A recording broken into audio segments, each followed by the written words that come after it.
Tonight we'll go back in time to seasons past, when 22 men graced the rugged fields of yesterday, fighting for one more first down, one more yard gain, one final score that would bring victory. After 60 minutes of battle on the gridiron, tonight we'll explore the world of Gridiron Greats. Welcome to Gridiron Greats Football History and its Memorabilia, the Sports History Network, in conjunction with Swick Enterprises, and we're live from the Southport, North Carolina home of Gridiron Greats Magazine. I'm Bob Swick, publisher and editor of Gridiron Greats Magazine, and I'll be your host for the show. Gridiron Greats is the only publication in North America that focuses upon the history and memorabilia of the North American football game since its inception in 1869. We cover 150 plus years of football history and memorabilia, and you can find us on the web at gridirongreatsmagazine.com. It is at this time I'd like to introduce my co-host, the senior contributing writer to Gridiron Greats Magazine, a football memorabilia historian specializing in pre-World War II items, in particular Red Grange, and also Seattle Seahawk items, in particular Steve Largent. He hails from Portland, Oregon, the one, the only, Mr. Joe Squires. Joe, welcome to the show. Captain, good to be here. A nice football Sunday show. I like it. We have it. I boxed out of the games I like to watch down here. I get all the local teams, so on and so forth, and it's still rough for me to watch Carolina and the Panthers and their escapades in football. Certain teams just can't get it right. The Browns are up there in that. I never have seen more New Orleans Saints, Atlanta Falcons, Miami Dolphins, and Tampa Buck football games in my life since I've been down here. But anyways, we're going to get right to the chase. One general comment. We got a lot of feedback of our last podcast, which we talked about in an open forum, the differences between rarity, price, scarcity, so on and so forth. Yeah. And it was brought to mind and brought to my attention, and you're going to talk a little bit about that REA auction that's out, that this auction had absolutely no Mayos in it, but it had a lot of Chickles in it. And I find that kind of interesting that, again, we mentioned in the last show, Mayos are, pretty much not overly found anymore. And we're seeing some recycling of them. We're seeing the raw Mayos of Joe Colabella cards out of California being bought up finally, and I'm sure they're being transported as we speak to get graded as fast as possible. The optimistic Bob, boost on the price of the card. But again, I reiterate, here's a card that the Mayos very limited in quantity, and all of a sudden now are red hot to the point, do I take the 20 I have and bring them to light again, or do I, just continue to ride out the storm? But it also parallels what you're seeing in the auction. So I'm going to hand off to you, and there's a Mr. Nagurski card and a few other choice gems that you've come across there. Yeah. Well, there's a couple I talked a couple weeks ago about. We're kind of in an auction desert right now. BBCE starts up here pretty quick. I reached out to Steve Hart to see if he'd like to give us some insight on what might be coming up in the auction. Waiting to hear back. But Mile High popped. Wasn't that impressive. It was very eBay-esque. And REA is always good for a couple of good cards, and they did not disappoint. They had this little beauty, this 5.5, which is just absolutely perfectly centered. Wow. Sure, but underneath his thumbs up, everything's okay. His left hand, our right. Excuse me. There's a couple of little things, but little dirt marks. Who knows if those would come out? But I mean, doesn't detract from the card whatsoever. Really good looking. This is the kind of card that I would, yeah, that you know, people say that a 5.5, what's wrong with it? There must be a wrinkle or something. And even the back looks good. You've got this little stain here, but other than that, That's a good nice, looking beautiful. card. So my question for you, leading off, we're at 39 plus the VIG. Oh, did it just? Oh, no, excuse me. I was like, did somebody just bid on it? I was looking at next bid, not current bid. All Sorry. right. So long story short, let's play guess the future here. Are we looking at a 300K card, or are we looking at Ooh. a 400K card, or are we looking at a 100K card? Oh boy, oh boy. I don't think it. Boy, I don't know. Well, we just saw that PSA 2.5 that had a print defect under his same, right Right, hand, the thumbs up hand. Uh, and it went for $25,000. I mean, right. so I could easily see this hitting $70,000. That would be my guess. Okay, I, I, okay. th I think it runs out of steam here, 70, 75, but I think it runs out of steam here at the 40 and we'll sit. But I mean, All right, lots of time left. I'm going to go out on a limb and say this could be a 90 to $100,000 card. Yeah, you And might be right. if it does, then we see now another price point has been penetrated for this infamous card, and anything above 5.5 now has a new high water mark and a high price mark for that card at the What a same time. beautiful card, though. Seriously. And there's It is.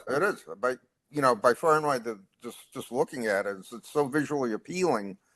If somebody had open packets, they wouldn't hesitate to really run up the price, not run up the price, but yeah, bid very high for that price in order to obtain it and get it. yeah. Type of card. There are three Nagurskis in this auction, oddly Okay. enough. Um, let me grab this. Here are the three. As you can see on the left is our 5.5 we were just looking at. There's a Yeah. PSA 4 that's not quite as nice.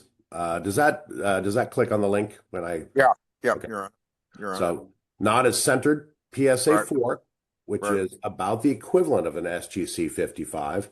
Right. But obviously the centering's off, the corners are a lot sharper, no print Yep. defect under his hand. This is a PSA 6 OC. Yep. So you can Yep. ask for it not to have a qualifier. Yep. This is probably, that. And then you've got this one, which is, 40. riddled with a couple print defects, not quite as centered, a little more rounded corners. Yep. But I mean, at $9,500 at, 20, 20% or 80% less than that. Yep. A few Yep. more dirt stains but three Nagurskis in an auction where you normally So don't see that many. is that logical to run three Nagurskis in one auction? I mean, I'm wondering about that. Wouldn't you want to premiere first auction your best, second auction the mid one, and then the third auction the roundup one? I I don't don't know. understand the logic. They're all such different grades.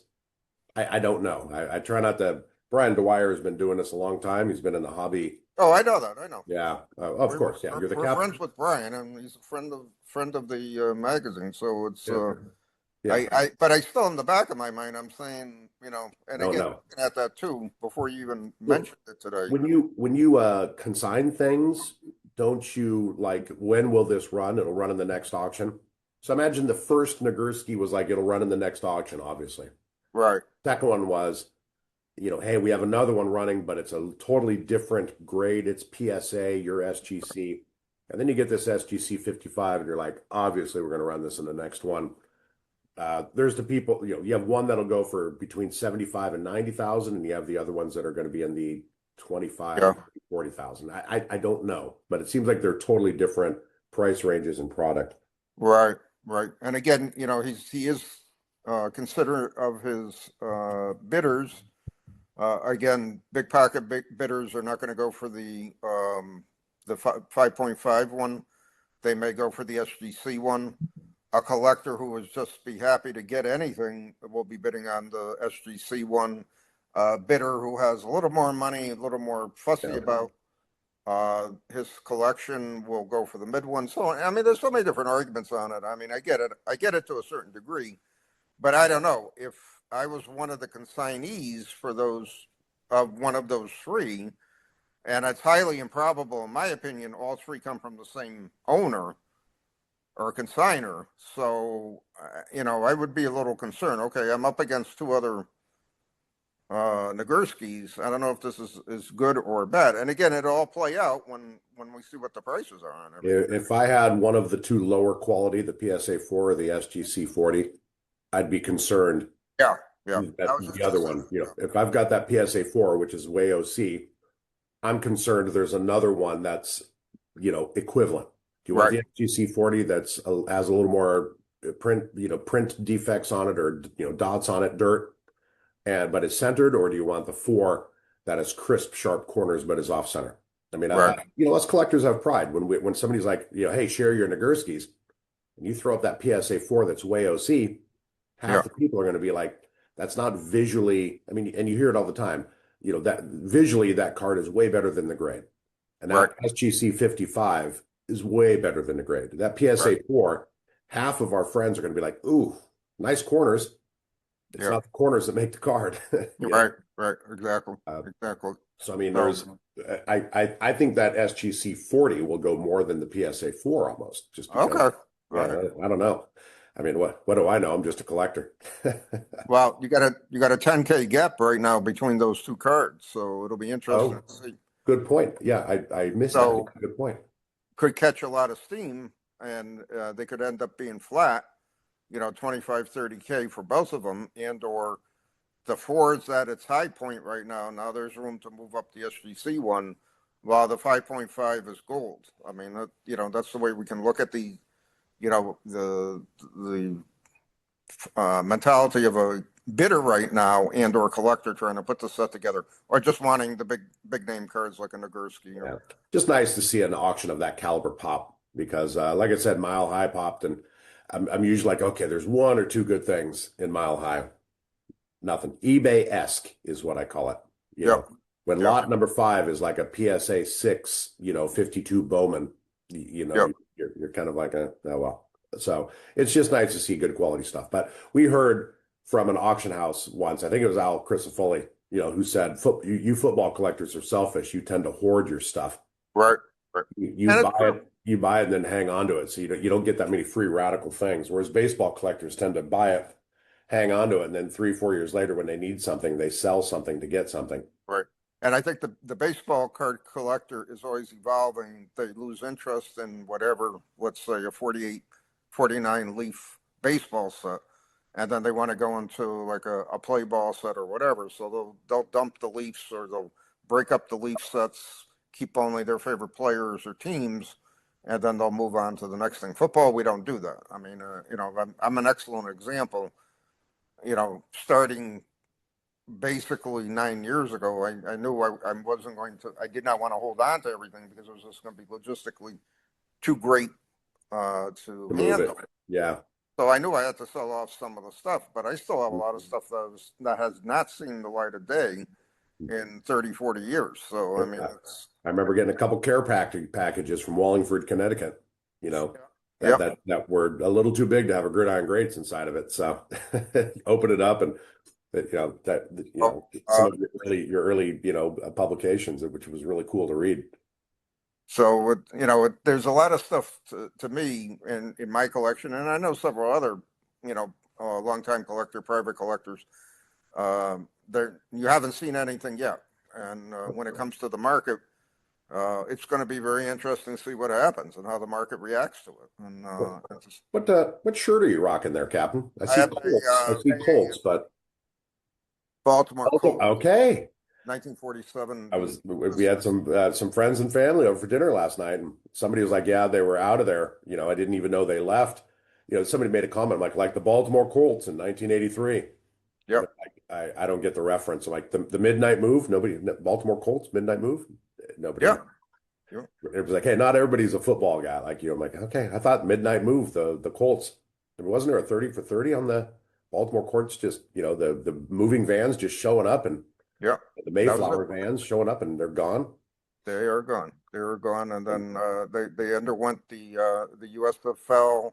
They underwent the CFL. And then they got back the Ravens after Speaking of Baltimore's midnight moves, I'm wearing the Cleveland Rams. Cleveland Rams. Yes. It's just a little colder here. The what I love is one of the prime examples of pettiness when the Indianapolis Colts play against Baltimore Ravens. Yeah. They don't say, like every other team, they put up, the team name, the Colts, the Right. Seahawks, etc. Right. Well, when they play the Indianapolis Colts, they put up Indy instead Right. of the Colts Exactly. because they're like, Exactly. nope, we And are the I Colts. can I can almost guarantee you that was an agreement made with the NFL, with the new franchise, and or with some sort of mythical agreement we've never heard of, and that's why it happens. And it's a good observation on your point. I had a couple of people say to me, I have a good friend of mine who's a longtime Colts fan, and he stayed with the Colts when they did move from Baltimore to Indy, which is kind of interesting. But he said, Yeah. I've been a Colts fan all my life. I'm not going to change now. That's what it comes down to. But I can guarantee you that is probably a secret agreement that they have. We cannot advertise. We cannot say the Colts in Baltimore anymore, especially with the Ravens or whatever. I just assumed it was petty. I love it. That's just such a cool little nuance, though. So, Unbelievable. Well, our special guest is here, and I would like to introduce him. We're going to have an incredible display coming up in a few minutes. Our special guest tonight grew up in Columbus, Ohio. He grew up in a sports family going to the Cincinnati Reds, Ohio State Buckeye games, and he collected baseball cards and memorabilia with his dad. Fast forward to 1996, he went to BGSU for his undergraduate degree, and then he went on to Michigan for graduate school in architecture. He's a registered architect and practices in multiple states, including Michigan, Ohio, and now Texas. He stayed in Ann Arbor, Michigan after graduate school, met his wife, and now has a 5-year-old Michigan fan daughter. Michigan. He became a season ticket holder while in graduate school, and he never looked back as he started picking up Michigan items, as he's now been collecting Michigan items since 2001. I'd like to introduce to our show today Mr. John Stevens. John, welcome to the show. Thank you. Thanks for having me. It was just a little history. That backdrop. Look at that backdrop. That is blue and gold. Blue and gold. Amazing blue. I met John at the VFC dinner this past summer in Chicago, and what I found fascinating was his friend Brandon, who was on the show a few shows ago, and him were sitting across from each other. I'm surprised there wasn't like any barriers between the two of them, whatever. And I was wondering, am I safe here? Should I move down at the table more? I'm a short guy. It's going to be tough to defend myself if everything starts flying. But then talking to both of them, I realized they're both true gentlemen of the game and true gentlemen of the hobby. And John, thanks for being on. And I want to lead off and ask you, how'd you get your start in football cards and memorabilia? Oh, well, first of all, thanks for having me. And yeah, like I said, Brandon Kinter and I, we're good friends. We live right around the corner from each other, and we're friends except for about 1 or 2 days a year. So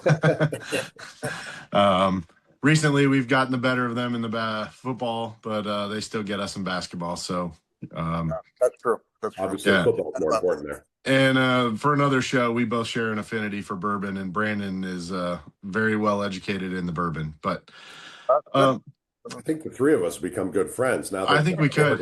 Now that the Oregon Ducks are in in your conference. Yep. Yeah, we just got to learn how to beat the Oregon Ducks, but we'll get there someday.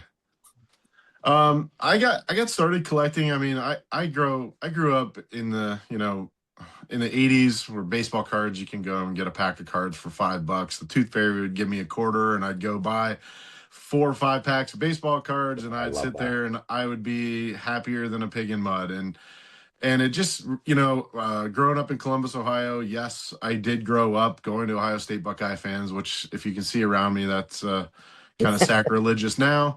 But they brainwash you down there just like we brainwash them up here. But my dad would take me to every sporting event known to exist. We'd go to high school football games. We'd go to, the Reds games. Every once in a while, we'd go up to an Indians game because, being in Central Ohio, we could go to Cleveland or Cincinnati in an hour and a half. And that's just kind of the way it was. When I went to Bowling Green, I went to football games there, and when I went to Michigan for grad school, it was just it was a different animal, to be honest. That I was, it was my school. I always had school pride. I went to, at Bowling Green, I'd rock the orange and brown. But when you're at Michigan, it was just something. It was just different. I don't know really how to explain it. It was just different. I kept all my ticket stubs. I kind of saw those as like almost the baseball cards, right? I put them in the sleeves, put them in a notebook, kept the programs from the game. I went out of my way to buy a program for the game, to read up on the team. And then it just kind of pinwheeled from there. And, You kept every ticket stub and every program from every game you went to in college. yes. That's incredible, John. Well done. A lot of people don't have the foresight for that. Well done. Sorry, I didn't mean to interrupt. They're not in good shape, but Sure. but Sure. they're still in a notebook, and the student tickets that I had are creased, and you shove them in your pocket, and Absolutely. I think Family they, love. yep. And so I met a couple of Michigan collectors a couple years after I graduated, and I went to autograph signings, picked up autograph pictures. I think the first real one I got was Wheatley, and I got a young Tom Brady autograph photo when he was a nobody, and just kind of put him on the wall in the office, and just kind of went about my day. And then I picked up a pennant here and there, and then I started, reading some history books, and I really loved everything about Fielding Yost. And of course, I picked the most expensive person to kind of decide that I wanted to collect. And so I just kind of sought out to,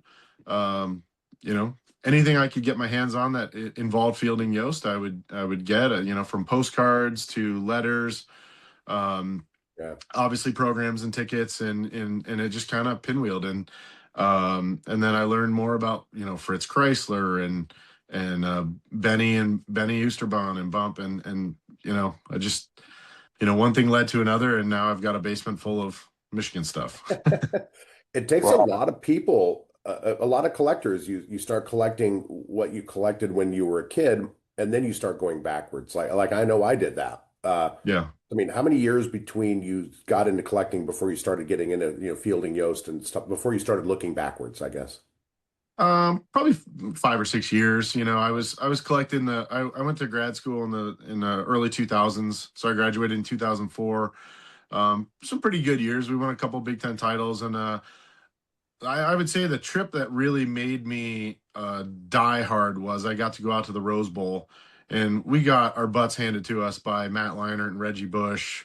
But just being out there and seeing the pageantry and walking around the stadium, and that really made me like fall in love with like college football and Michigan history. And you're reading through the Rose Bowl program, and you see the 1902 Rose Bowl, and that was like, to me, was just the pinnacle. And Sure. I wanted everything I could get my hands on the 1902 Rose Bowl, Right. from, I don't think I'll ever have the program after what it sold for at Heritage the last year. I think the last sale was $60,000 for that program. Oh boy. So I think I can write that one off as I'm just gonna deal with my replica that I have. And but I do have some press photos of the Rose Bowl. I have a 1902 Tournament of Roses button, and some letterhead and things like that. So that's gonna suffice my Rose Bowl fix. Imagine being a Duck fan and having to play that stacked USC team, every year for 3 years with Bush and Leinart. Man, Bush was a man among boys. Yeah, when in that game, Braylon Edwards dropped a surefire touchdown, and it was like in the first quarter. It was like I think it was our first drive, and he was wide open, dropped the touchdown, and then after that, it was done. Funny how one play like that can really take the piss out of your game. Yep, it was still an amazing trip. We had a ton of fun, but Yeah, I think back to that. I'm like, man, what if Braylon would have caught that pass? Yeah. Yeah, just it brings up, yeah. I mean, it's the same like Charles Woodson, there's just certain players that are like, oh God, this guy's a step ahead of everything, you know. Yeah, Yeah. I love me some Charles. Uh, well, you were logged in when Bob gave the introductions, and he mentioned, that I collect Seattle Seahawk and Red Grange items. So before you start sharing, here's one of my favorite Red Grange items. Nice. I do not have that ticket stub actually. That's a good one. Yeah, this one kind of put the NFL made Red Grange a household name, back then. But then it really legitimized, the NFL when Red Grange went pro.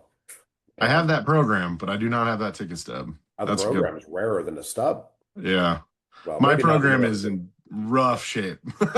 You could tell it was at the game and someone folded it and stuffed it under their pants, Maybe the ticket stub's getting a little rarer because I have I think 8 or 9 of those ticket stubs. So maybe those are becoming the Steve Largent. Oh, nice. Well, we might have to talk after the podcast. You shared a couple of your collectible items yesterday, via text when, Bob, I always love to see what people have in advance just to know what we're dealing with. But you've been collecting for 20 plus years now, not including the programs and tickets you stuffed in your pocket, in undergrad. What would you say are your favorite things? What are your top items? The analogy we always use, Bob and I, is there's a fire and you have time to grab 7 things. What are you grabbing? I would my number one is a 1902 Rose Bowl banquet program. I just Ooh. recently picked that up. It's signed by the entire team. Oh my. So that is number one. My Fritz Chrysler jersey. I don't know. Should I walk around and show you guys? Yeah, Sure, yeah, absolutely. our On a audience. field trip. Yeah, field trip. God, look at this. Did you have an engineer look at this basement before you started stacking stuff on the walls? I'm afraid it's going to collapse under the weight of all that. I'm trying to figure out how to rotate my camera like You Brandon. can just turn it around if you want. There it is. Rotate. All right. So 1902 Rose Bowl program. Oh my gosh. Wow. Wow. And Look how then simple they were back then. No graphics, no. yeah. Not too far behind. There's a 1925 banquet program that's signed by Benny Oosterbaan, Benny Friedman, the whole team. I forget sometimes that Friedman was there. Oh my gosh. Yeah. And then this is probably on my list as well, the 1881 Yale program. It's the oldest known Michigan program to exist. Wow. And so I'll just give you a little tour. So this is where I was sitting. This is the captain's chair. yeah, that's the captain's chair. Banner. That banner to the left is incredible. Yeah, it's a 7-foot banner. Wow. That's a uniform from 1910. It was not worn, but it was in a museum. A 1950 sideline cape. Incredible. The jersey number 19 is Bob Brown, an All-American from 1925. Is that game worn or is it? Yes, it's game worn. Oh my gosh. And then here's the Fritz Chrysler I shared. Wow. It's got his name stitched inside of it. That case, the display case is incredible. Yeah, I bought them. I get them from Fanatics. I like these because they're on a hanger and you can open them up. It opens up like a book. Yeah. I've got a couple of those hanging behind me. Yeah. And then there's a picture of Chrysler. There's 2 pictures of Chrysler of actually wearing the jersey. And if you look at his arm, there's a rip on the sleeve and there's a rip in the sleeve on my jersey. So Wow. I've essentially photo matched it. There you go. And then we're on Ohio State week. So one of my favorite things, which would be hard not to grab as well, these are the pendants that were given to the team the last 4 years for beating Ohio State.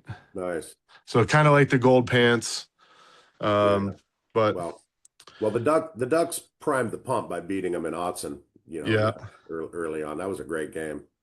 I wish you would have beat them again, but I know, me too. Well. Yeah, and then I wasn't going to mention that one, John. Yeah, I'm sorry. These are some I collect jerseys as well. There's a Desmond Howard game used and Anthony Carter. Incredible. Look at that. There's my Earl Christie. That's I don't know if you can see it's an actual it's the pillow itself. So not just the top, but Oh, it's that's a okay. I I thought have that it in was I have it in a shadow I've never box. seen an actual pillow. I've heard about them. Yeah. That is phenomenal. I couldn't see It's I couldn't see the depth of it there. Okay, that's cool. yeah, I don't know if you can see down there at the Yeah, no, we bottom. got it. Yeah. Yep. And then these are some balls that I've got. This is a 1896 Minnesota ball, Wow. 1925 Indiana. The old watermelon. That one on the right. The one in the back corner is 1902 Chicago. 1904 West Virginia, 130-0. What? Yeah. What high school did you play? West Virginia. Oh my God, the Mountaineers. Yeah. What's that cowboy hat there? Which I'm sure you do. That West Virginia ball, that is really an incredible piece of college football history. Because that was one of the highest scoring games in college history. And you actually get a ball from it. Wow. Yeah. Man. And then one of my favorites is 1898 Chicago.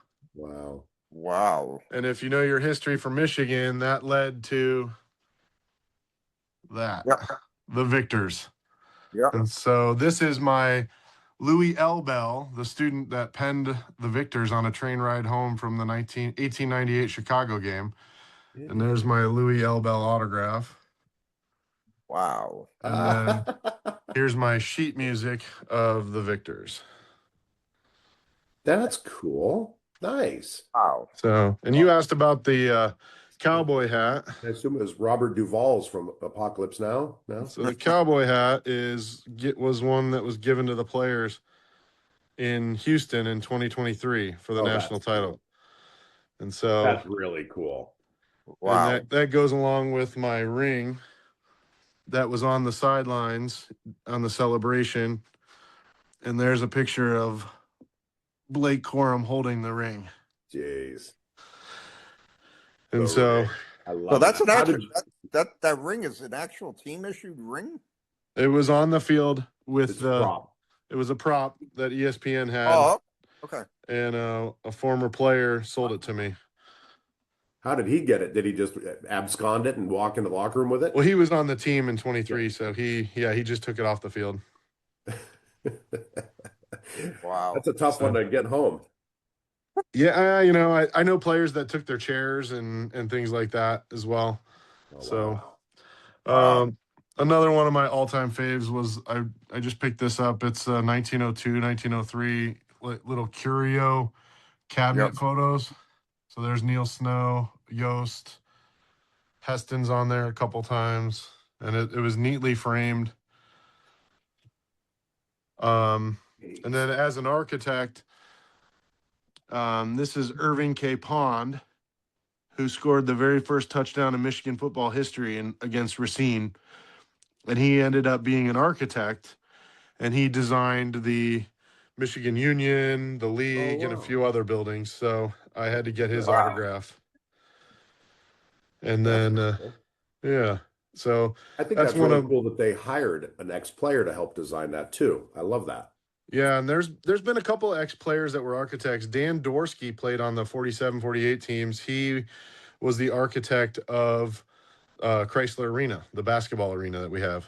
Oh wow. So Beautiful. there's some of the balls that I have. And in the display case, I've got the trophies are not mine; they're on loan. I'm friends with Rick Leach, so those are some of his trophies. We did a photo shoot to try to get him in the Hall of Fame, and he told me to hold on to them. So I assumed you borrowed them. I assumed you borrowed them just for this podcast. Yeah, no, they've been in there for a while. He hasn't come back to get them. And then underneath the TV is the early programs that I have. So I collect programs and tickets, and I go all the way back.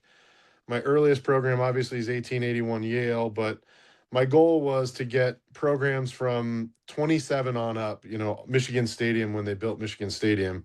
So I need 2 programs from 27 on up, the 44 Minnesota and the 43 Camp Grant. The 44 Minnesota is like a newspaper, and then the 43 Camp Grant, obviously during wartime, was like a little kind of a pinkish card that was handed out to the military guys. So there's only like 3 or 4 known to exist on that. Oh, wow. So, and I've got some of my favorite programs since it's Ohio State week.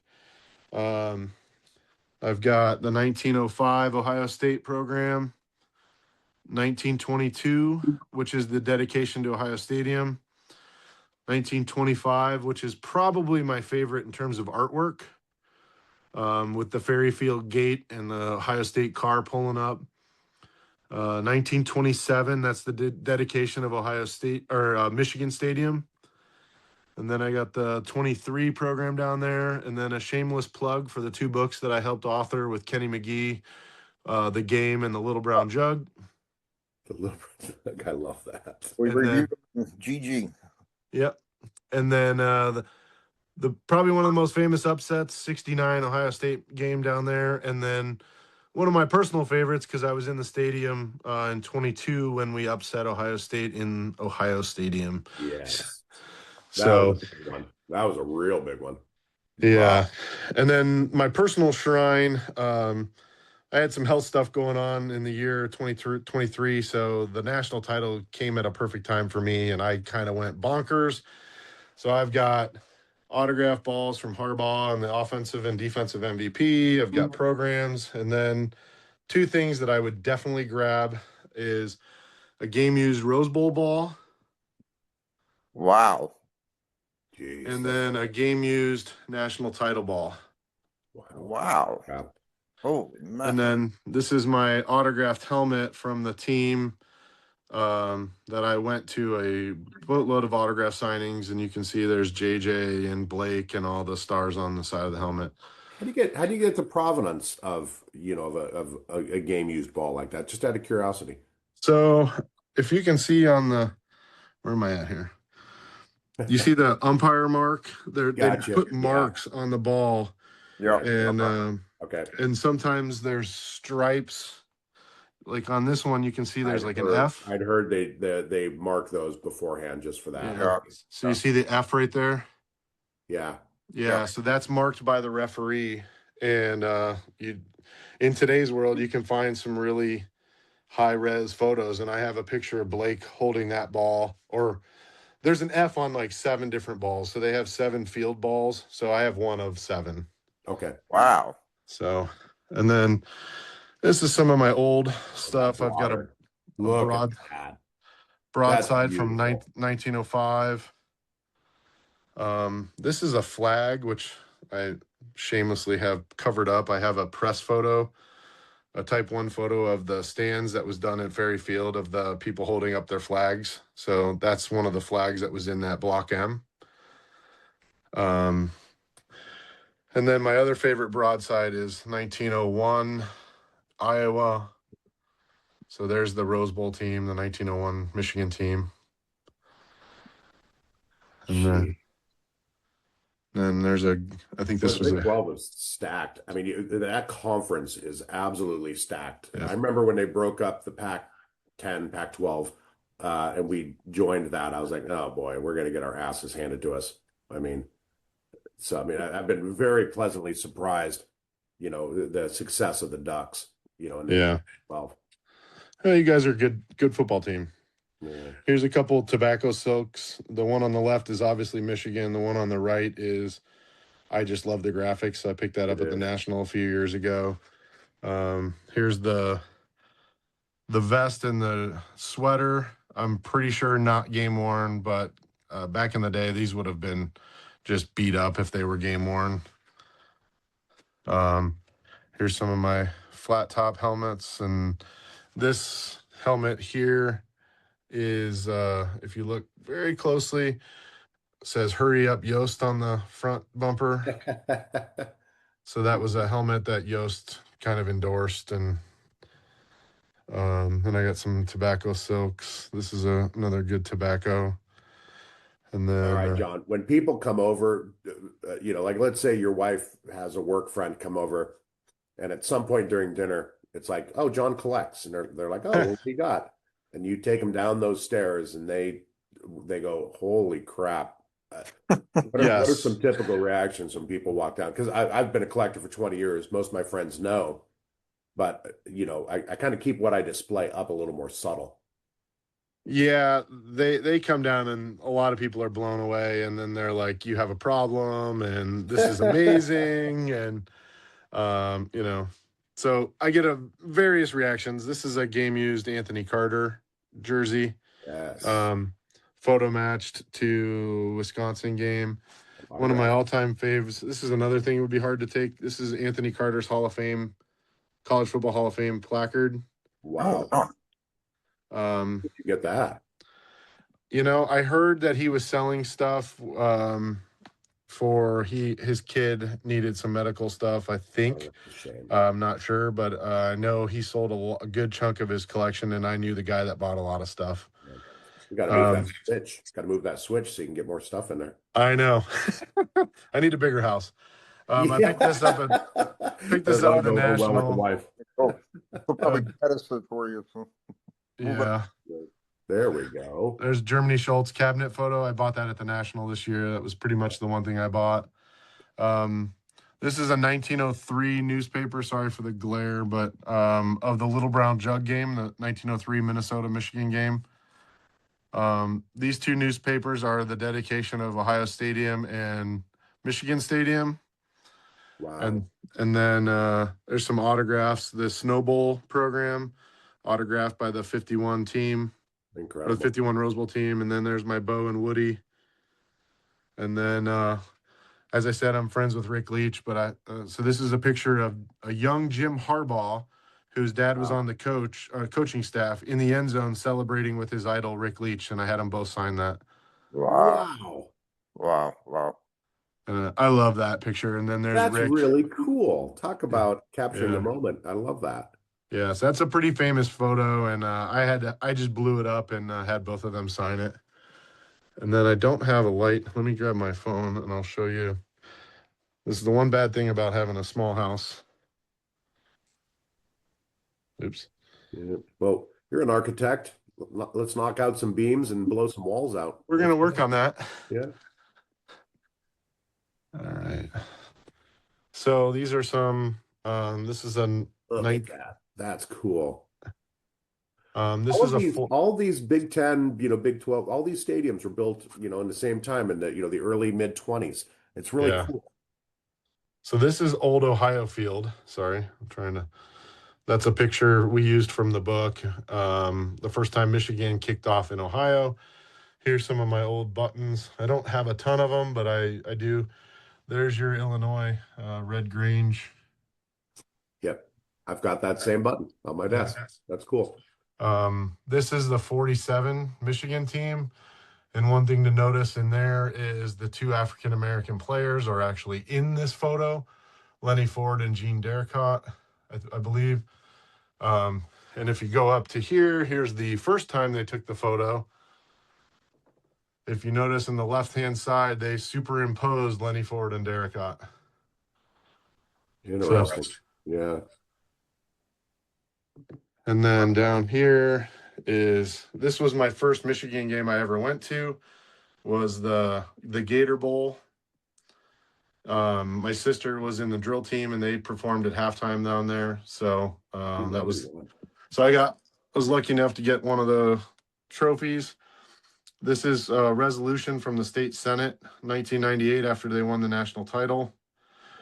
There's Greasy in the poster. And the whole reason why I'm coming up here is there is my 1902 button. Wow. And then the letterhead. What? Seriously, John, I look at like display cases because I know how much it costs. Yeah, never mind. And there's the replica 1902 program that Kenny McGee actually produced. And then this is not a Rose Bowl pennant, but I love this pennant. I'll turn it sideways so you can see. That's cool. Wow. Unbelievable. And then the last wall to show is this is artist proof of the Michigan Stadium in 1927. There's Kip Taylor, his autograph. He scored the first touchdown in Michigan Stadium. That's Kip Taylor. And then that's the 27 team, an original photo. And then I like sheet music, so I've got Men of Yost with Yost on the cover. Men of Yost with an artist. And then I've got the yellow and blue, the alma mater, Win for Michigan, which is another good one. And then Varsity, which we still to this day play when we come out of the pregame. And then a couple Michigan songs that I like the band and I like the music. So here's a big sheet music of Michigan songs. That's cool. And so that's my little slice of heaven down here. And then I told you guys I like jerseys. Here's the picture of the jerseys you sent us yesterday was awesome. Here's my bowl jerseys. So they used to have a company, and up until recently, the Rose Bowl, a couple years ago, they screen printed on the shoulder pads. So I'll pull one out for you. Wow. So there's my Woodson Rose Bowl. Oh my gosh. How many jerseys do you have? I'm just curious. I'm probably in the couple hundreds. Couple hundred. Okay. And then here's one that I know everyone will appreciate. There it is. Yep. BB. Wow. Wow. Yeah. So, and then this is an official locker from Schembechler Hall when they did the renovation. Oh, wow. That's, Look at this. So it's small, but there's a lot of stuff crammed in here. Well, you got the couch. That's important. You got to have the couch and the big screen TV. Yeah. Place to watch the games and get away from the kid. Yep, exactly. wow.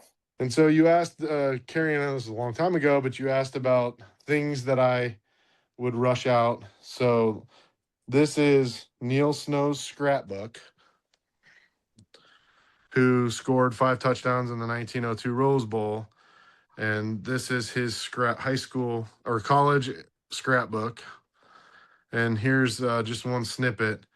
If you go in here, my son played well. Michigan won 12-11. That's the 1898 Chicago game telegram that he sent to his dad. Wow.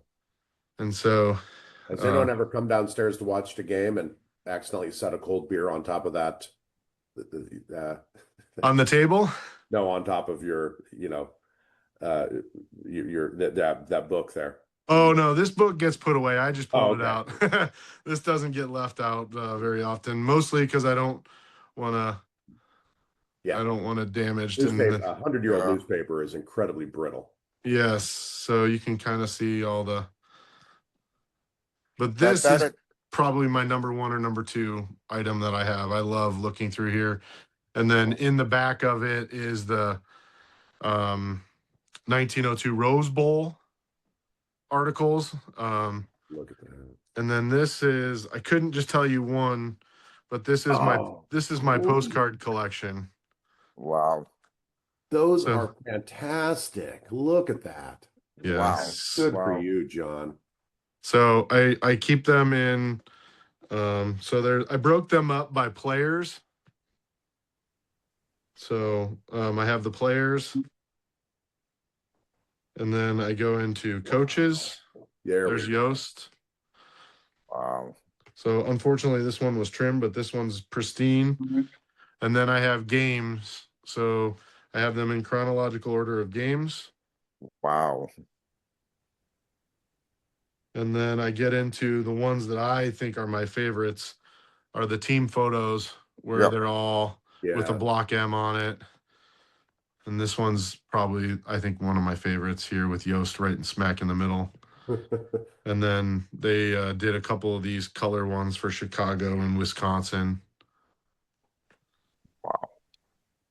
And then, yeah, so there's some. This one I picked up on eBay for fairly cheap, and it just talks about, it's just a postcard, but it talks about the Ohio State game. And so I wish I had the room like Brandon to frame some of these. Brandon's got more wall space, but and then Wow. here's a double postcard where it would have been folded in the middle. Oh, yeah. And then this is another one of my favorites. This is the small postcard of the 1905 team. And then right up above on the top, I don't know if I can zoom in, at the very top, at the top. Oh no, I lost you. At the very top there, you can see I have the actual cabinet photo of that postcard. Wow. Right of the TV, yeah. Yeah. Wow. And so there's a couple more. And then I just got random Ferry Field ones. So this book, and then at the back, it's just University of Michigan, Earl Christie. These are very cool. These are leather postcards. Yep. Oh my gosh. So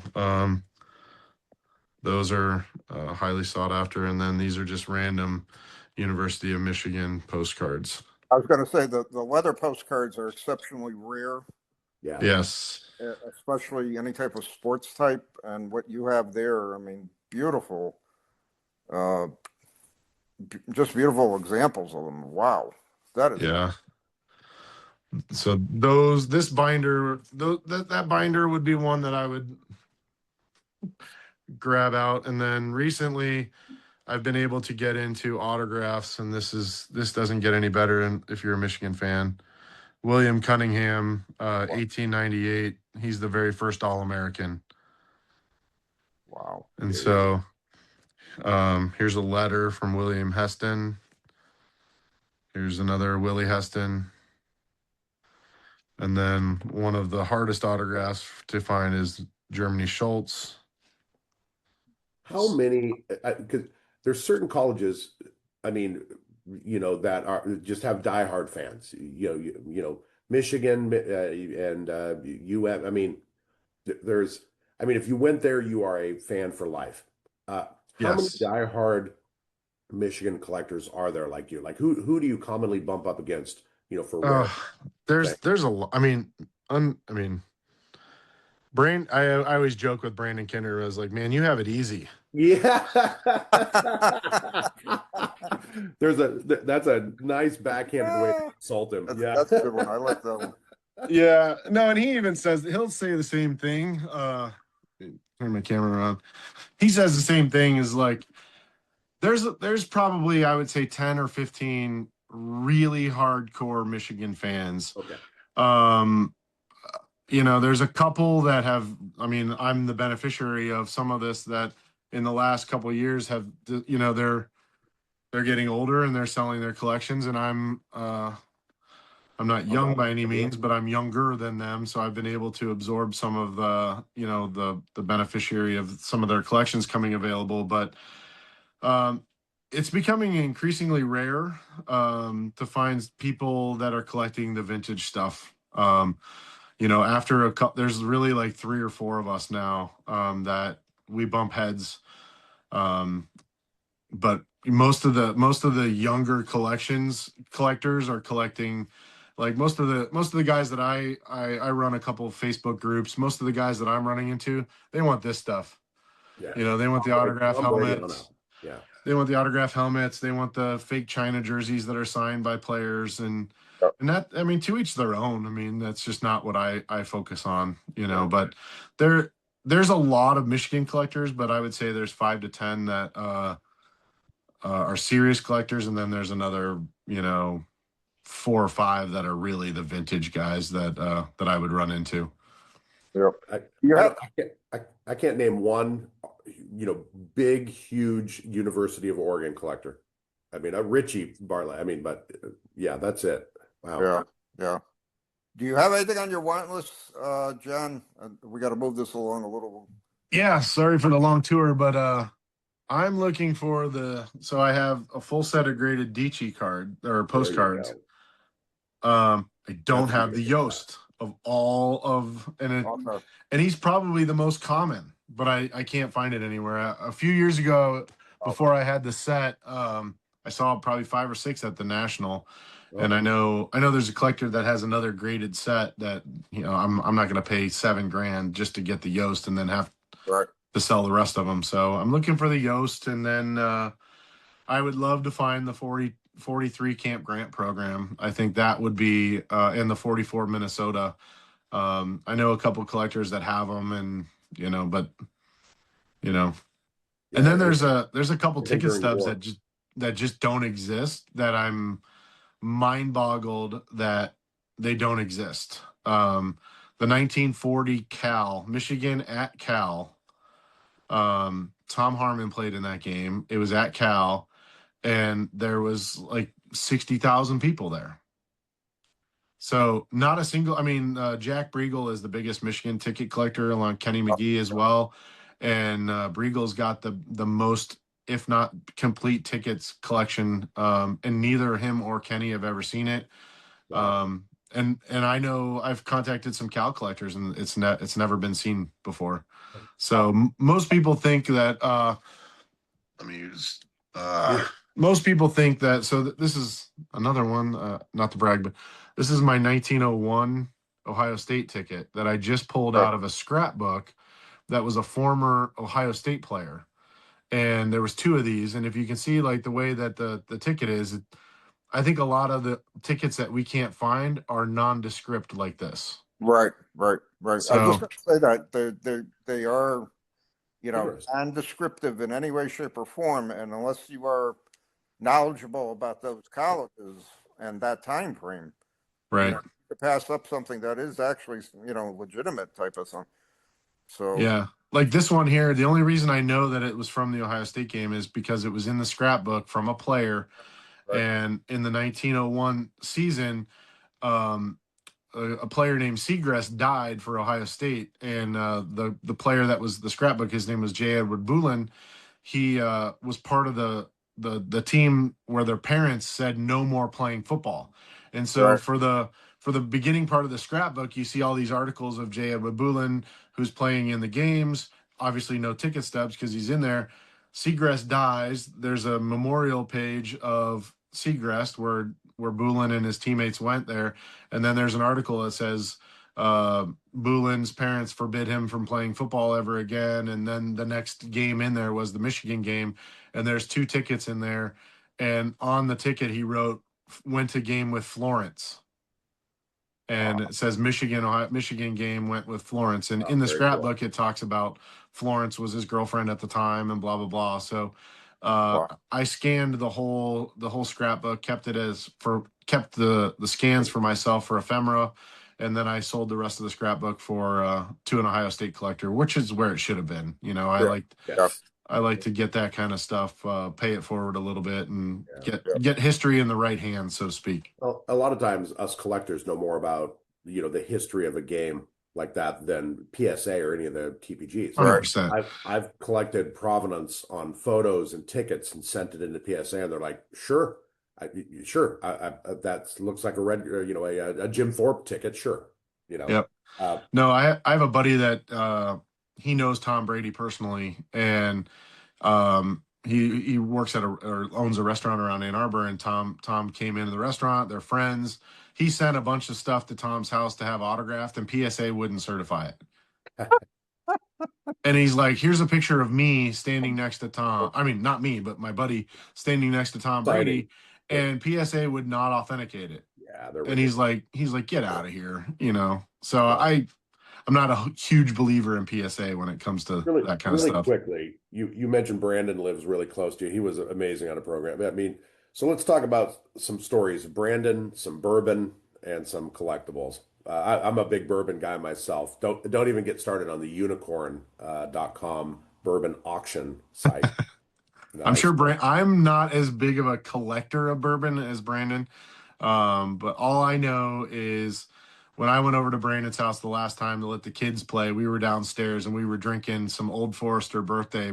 Yeah, that was, I had to tell Brandon, I said, hey, I have to drive my daughter home. So we had to put a pause on drinking a little bit more bourbon, but yeah, it's good times with Brandon. John, cool. Time real quick. Any advice to a beginning collector? That's our concluding question we ask all our guests. What do you got? Sure. So, I mean, I'll just tell a story. For me, I helped move a collector from one house to another, probably about 5 to 10 years ago, and that really made me open my eyes, to someone that was collecting everything with a block M on it, and I was headed down that path where I was buying every single bobblehead. I was buying everything that the M Den put out with an M on it that said football, and it just really made me refocus and zero in on, well, what do I really love about collecting? And so I zeroed in. I'm like, I don't need to collect Michigan basketball. I don't need to collect Michigan hockey as much as I was just at the hockey game last night. But so I just zeroed in on the things that I loved, and trying to, my basement's a little cluttered, but I try to make my stuff look like a museum. I would rather have quality over quantity any day. And so I've sold my bobblehead collection. I've kept a couple here and there. And I don't begrudge anybody that loves bobblehead. I mean, to each their own. Everyone, loves different things. To me, I love the vintage Michigan stuff. I like the game jerseys and the helmets. And obviously the national title stuff I went a little bonkers on because of just the situation that I was, living that time. But, I like the true vintage pieces. That's kind of what. So I would just say to anybody new trying to get in is find what you love and zero in on that. And my message is, quality over quantity any day. Absolutely. Great advice, John. Thank you for being on. Joe, we got about 60 seconds left. What pick up on tonight's show? I'll echo what John said. 3 years ago, we had a house fire, and I had to move all my collection. My collection wasn't damaged, but I had to move it all into a storage. And then when I came to put it back, I realized how much of it I hadn't missed. Yeah, quality over quantity for sure. But amazing, John. Amazing collection. Can't thank you enough for being on. Thank you for having me. I appreciate it. Yeah. And Joe, I echo that because when we moved and I had all my stuff in storage, and it was the same thing. I opened stuff up and I said, why do I even bring this stuff? And I got rid of a lot of stuff before we moved at that time. And I echo what John and you say, collect what you love, have a passion for it. Just an incredible collection, John. I really appreciate you showing us and showing our audience. It's great. Incredible stuff. I truly appreciate it. Well, that's all we have for today. Again, if you're not subscribed to Gridiron Greats magazine, what are you waiting for? Magazine.com. We'll be back with another show. Thanks for watching. Take care.